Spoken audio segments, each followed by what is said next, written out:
Hello everyone and welcome to the Creative Minds episode 4.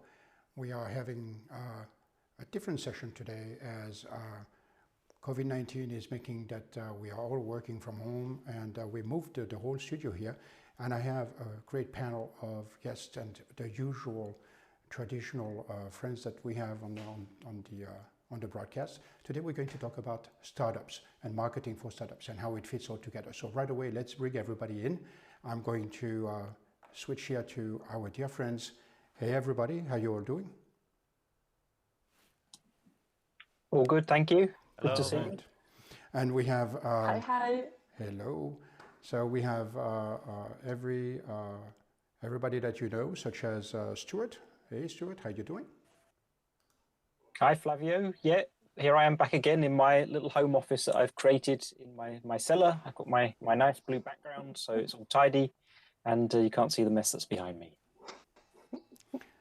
And we also have somebody that hasn't been much onto the broadcast with us so far, because it was always behind the keyboards and everything. And so Mick. Yeah, hello everybody. Hey Flavio. I'm Mick. Normally I'm sitting behind the camera handling all the technique. And today my role is like a moderator. So if anybody has a question or a comment, you will hear my voice reading it out loud to you. All right, and I hope we will get a lot of those. And our special guest today is Galina Bankova, founder of the People Accelerator. I'm so happy to have you with us. We've been going a couple of years already doing things on and off. Galina, welcome to the program. Thank you, Flavio. Hi, everyone. Hi, listeners out there. Nice to meet you. Awesome, fantastic. So today, the whole discussion is really about startups, right? And how marketing and startup work together. And most importantly, I think the whole talk is about when startups come about, do they think about marketing? If they think about marketing, how does it go? And how is it moving and transitioning into this? So, Stuart, you've been doing startups too. I mean, you've been in touch with startups. Anything from a marketing standpoint that comes to you? I think the key thing that comes to mind when we're talking about startups in the technical space is that, especially when the team is predominantly made of engineers, there's a very deep focus on the technology being developed, and there's lots of discussion about the ability to get the product launched and can it fulfill all the expectations that the team want it to fulfill. And the focus is very much on the product and technical values, features, and so on. And the marketing element often gets left to one side. I think engineers themselves feel that they're not influenced by advertising and they're not influenced by what a marketing person wants to say, and therefore they sort of ignore it a little bit. And that's a mistake, because you need to remember that when you're trying to sell a product, yes, it might be intended for an engineering audience to use, but there's more than the engineers in the decision-making process on the customer side. There's other users, maybe. There's also the management team that maybe need to sign it off, and there's probably a purchasing manager somewhere that wants to sign it off too. So it's essential that you have things like a website in place, brochures, white papers, and some sort of background material on the website, which appeals not just to the engineering decision makers, but also the other people making and contributing to the decision that's being made when you're buying technical products. And it's true. I mean, this is, to me, when I talk to startups, marketing, for some of them, they have it straight in their mind. They are like, oh yeah, I know what I want to do. Sometimes it's limited to social media, but okay, at least it's something. Galina, you are in the middle of startups at startup groups and with the People Accelerator. When they come to you, is marketing part of their strategy or priority in any way, shape, or form? It is indeed for everyone, and for most of the people, marketing is a big buzzword, and marketing is a very complex strategy which needs to be made by consultants. And what people forget is the basic marketing, kind of what Stuart said. marketing starts when you start talking to your neighbors, basically. And I would love to see that one day in the world of not only startups, but people in general, to see marketing in an easy, simple way and execute step by step, and then go to the bigger, more complex plans. And here's the interesting part. When we talk about marketing, what I've noticed is that in super duper cases, people think, okay, I'm going to do a website, I'm going to do social media, maybe some advertising or some events. But people tend to forget that there's an internal marketing that has to happen into any company that's being built. I mean, if the employees themselves are not sold into the product or sold into the brand, and they are not becoming the ambassadors of the brand, you can do a lot of marketing outside, but eventually a lot of marketing starts on the inside.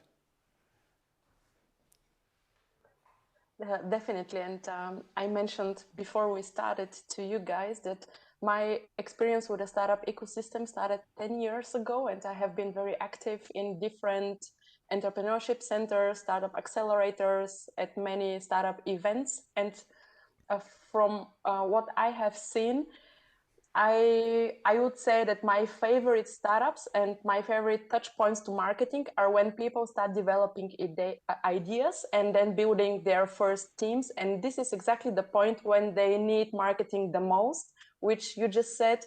They need to sell the idea first. They need to find co-founders. They need their support system.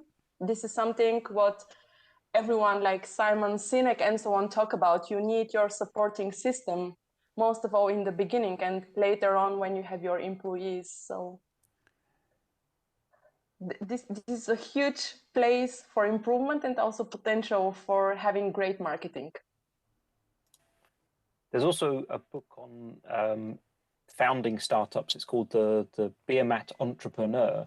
And in that particular book, they recommend having, I think in total, around 5 founders, as it were. So there's the person who has the core idea, and then there's a technical founder, a finance founder, a sales founder, because obviously you need someone out there actually selling the thing. And they also recommend pulling in someone who's maybe a little older and a little bit more established. So one of the stories they told was the fact that they came into the office one day and there was this grandpa essentially sitting on the sofa. They all looked at each other and said, well, who's this guy?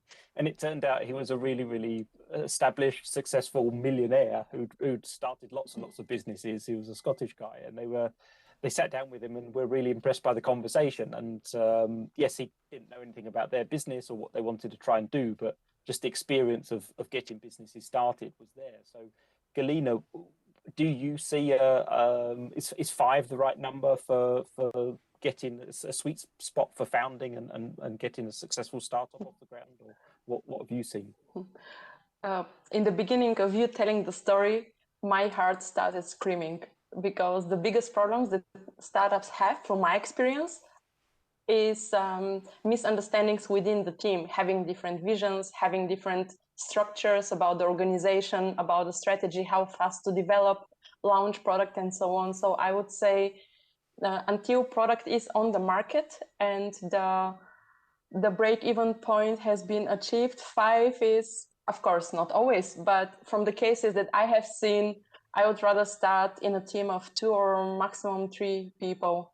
The less people, the less the misunderstandings possible, and then work with consultants, work with people who help you with specific advice.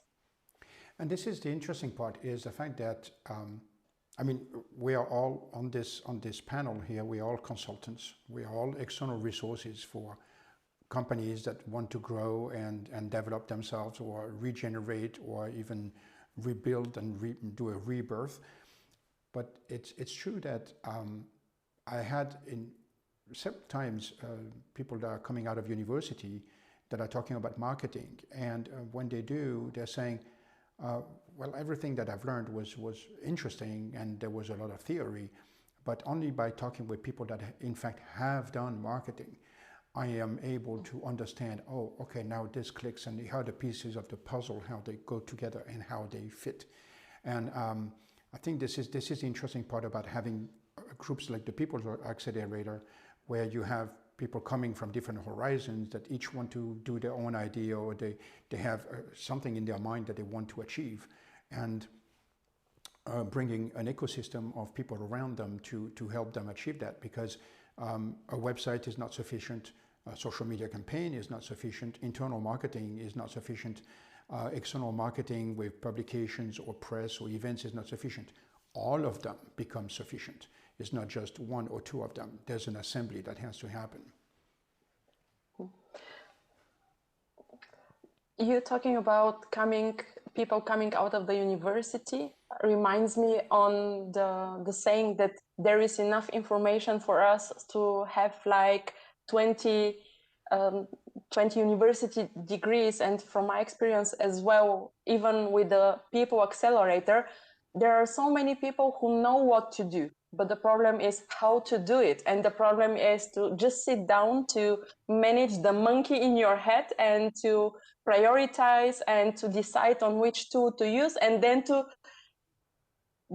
sit down and do it. And this is why experts like you, Flavio, are very, very helpful, especially for the young people. For example, as the session that we had last week, where you came and you advised our 10 participants in the course on not what is marketing, but what parts of marketing should you focus on in the next couple of weeks, in which order, and how to do it, and then do the exercise in the moment. Not saying I will do it tomorrow, I will do it next week, but do it right now. And this is the real gold, not only on marketing, on any business skill, from my experience again.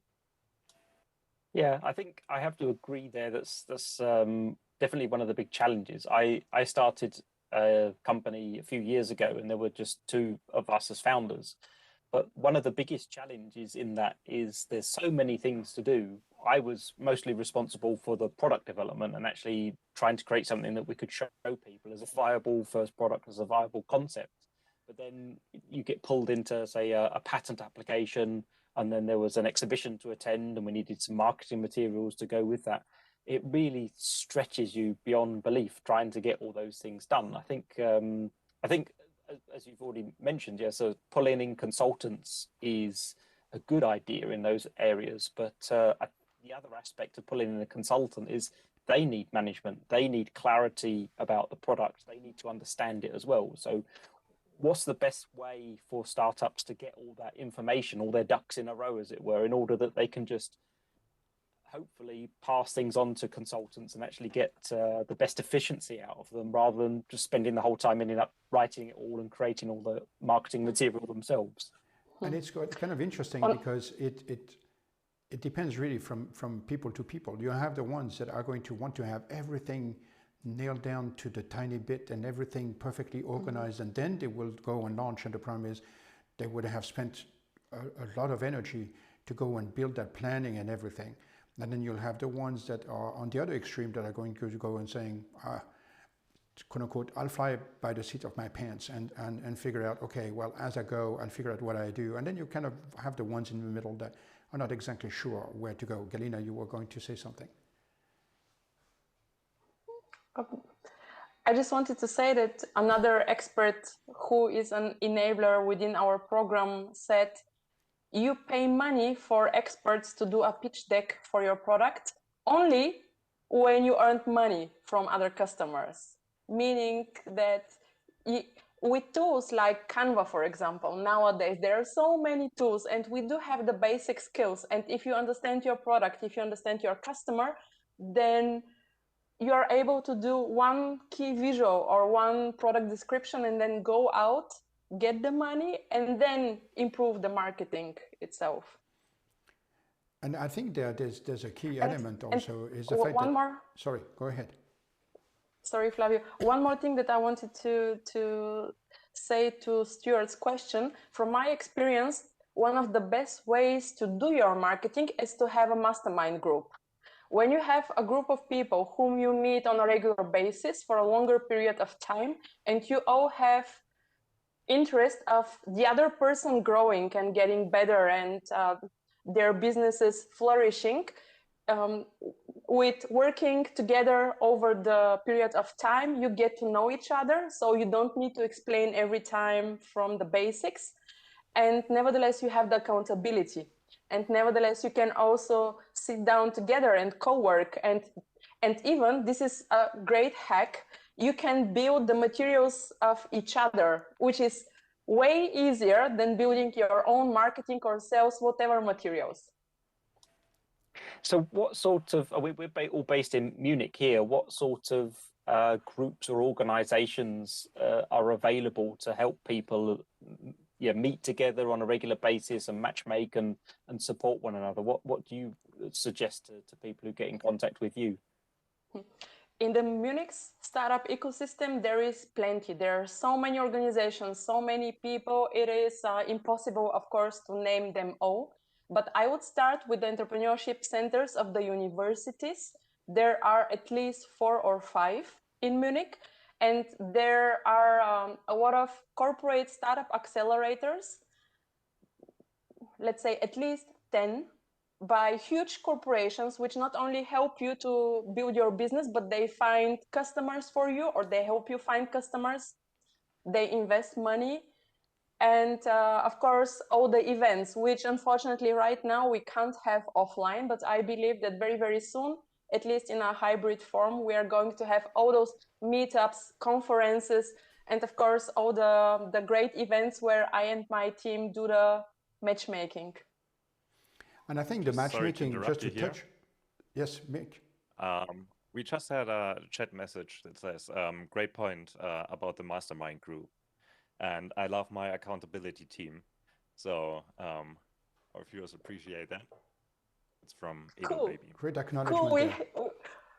We have a question, or comment, And I think this is the matchmakers is the other interesting area, right? Where they are around the world, many groups. But I mean, obviously, I know the one that you've been leading, Galina.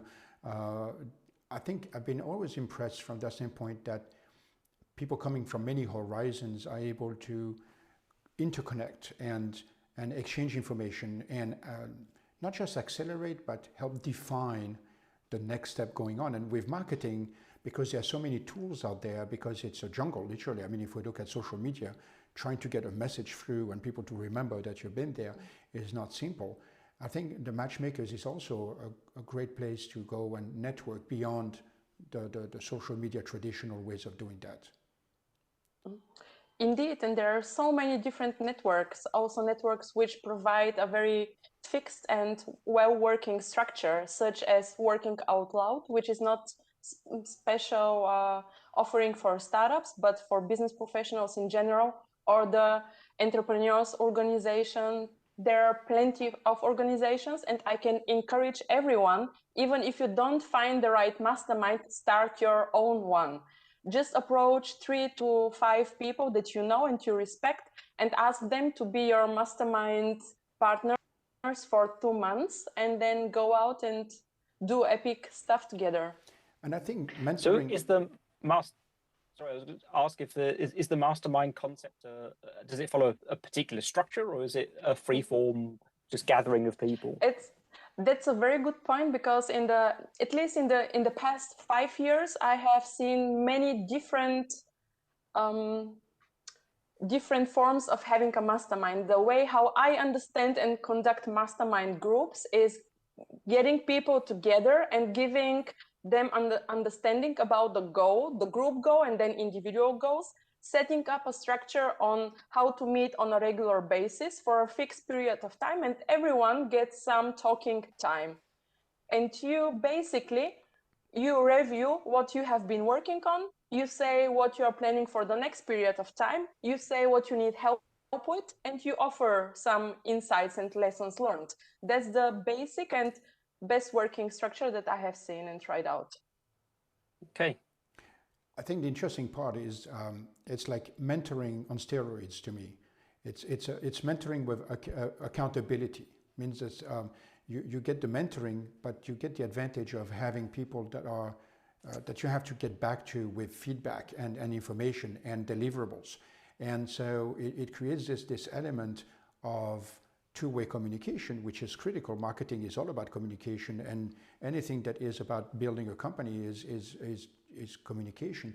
But it creates this habit of addressing issues or validating ideas, and then continuously improving and coming back to the people that are there to support or give ideas or redirect the energy in a way that it is being positively invested. And the best effect of the whole thing is the showing up. You need to show up, and there are other people who show up for you. That's the best. I think that there's a lot to go there. So we are coming towards generally the allotted time that we have for this session, and for sure we have more to talk about with startups. But Galina, maybe can you give us like two key points that you would recommend for anybody out there who's listening to us right now, and they are a startup or they want to become a startup? From a marketing standpoint, what are the two key priorities they need to address? Mm-hmm. I would love that.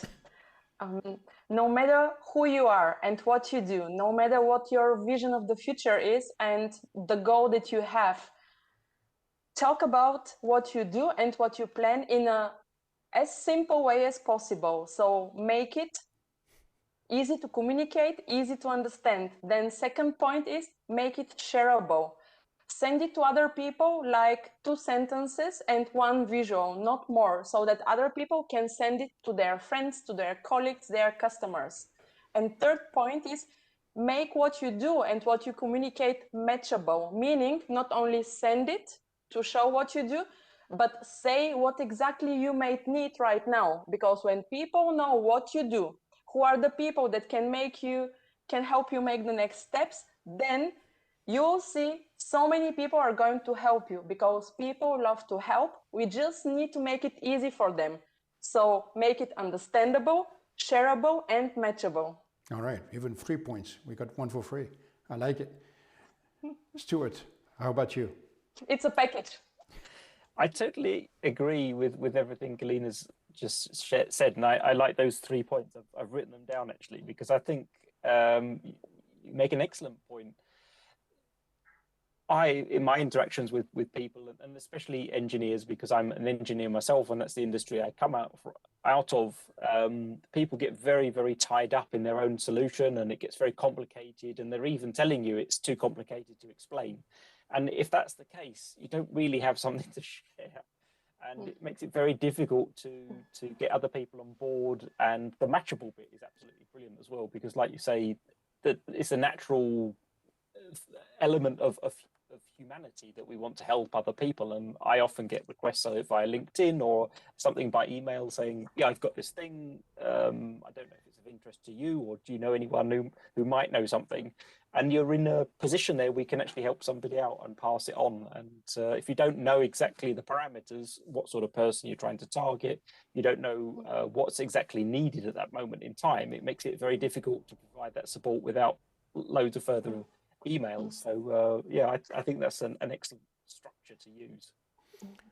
I do have some things to add, but maybe next time, because it would be a long answer. So here we go. I'd love to hear them. Episode 2 is already to be scheduled. I love that. And maybe to combine all this before we pass it on to Mick and see if there's something else coming from the newswire, is I think most importantly is to try things. Marketing is all about trying. Marketing is all about throwing yourself into the water and see what's the temperature going to be. Even though people might tell you it's cold, it might not be cold for you, or vice versa. I think I've seen too many people being scared about trying to do things in marketing because they think it's either there's a little money to invest, or too much time, or focus on quality, not quantity. Focus on quality. That would be my message, and make sure that you just do it and try for a period of time and see how it reacts, how the people react. I mean, we have things like the creative minds we have right now. It takes time to build an audience. It's not something that happens in 24 hours. And so it is important to do that. All right. Mick, anything coming? Yes, Flavio. Galina is on. Flavio, before we say goodbye, may I please have a picture of us so that I can make what you guys do understandable by writing a sentence about you, shareable by taking a picture and posting it, and then matchable by saying that people who are interested in joining your the Creative Lab can reach out to you. That'd be fantastic. So is it yes. okay to take a Absolutely. picture? Yeah. Okay, guys, so All right. say hi. Hey, everybody. This is the Creative Minds. We're here. Beautiful. Okay. Cool, thank you. Thank you. Mick, anything coming from the newswire additional? So far, so good. There's nothing. All right. So everybody is listening quiet and taking notes. I like it. And I really want to thank you, Galina and Stuart and Mick, for this. We're going to just interrupt the session we have right now until next time. So I'm just going to do a quick wrap up here. And I think for everybody out there, it's very important to understand marketing for startup it's a science, but it's feasible, and definitely you can move on. And there's a lot that can be done to go and drive forward. So do not let yourself down. Look for help. Look for support teams. Make sure that you drive the things forward. And most importantly, just make sure that you communicate to people. It's all about communication. Thank you very much. This is the Creative Minds, and we can't wait to see you for the next episode. Make sure you subscribe to the channel, and we're on. Thank you very much. Enjoy and be safe.